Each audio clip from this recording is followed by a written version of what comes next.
రేపు నెలలో అక్టోబర్ 2వ తేదీ వచ్చేటువంటి మహాలయ అమావాస్య, అదే పితాళ అమావాస్య అని కూడా అంటారు దాంతో.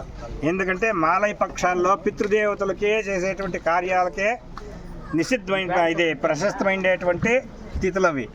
ఏమి భాద్రపద శుద్ధ బహుళ పాడ్యము నుంచి అమావాస్య వరకు వచ్చేది ఆ 15 తిథుల్లో కూడా సంవత్సరములో ఏ రోజు చనిపోయినా కూడా మనము పితృకార్యాలు చేయకపోయినా పక్షాల్లో పక్షమాసము మహాలయ అమావాస్య రోజున పిండ ప్రదానం చేస్తే ప్రతి సంవత్సరము చేసినంత ఫలము దాంట్లో వస్తుందన్నమాట.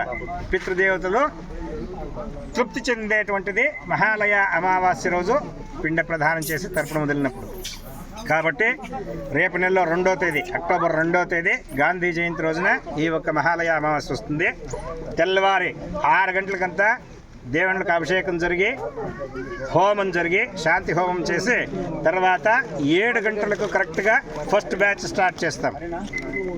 7 గంటలకు ఫస్ట్ బ్యాచ్ తర్పణాలు పిండి ప్రదానాలు జరుగుతుంది. తర్వాత 11 గంటలకు రెండో బ్యాచ్, 11 గంటలకు రెండో బ్యాచ్. అప్పుడు ఈ ఒక్క తర్పణాలు పిండి ప్రదానాలు అంతా జరుగుతుంది. కాబట్టి ఈ 2 టైమింగ్స్ మళ్ళీ మీరు చేంజ్ చేసుకొని వస్తే కుదరదు. కాబట్టి అందరూ కూడా టయానికి వచ్చేయండి.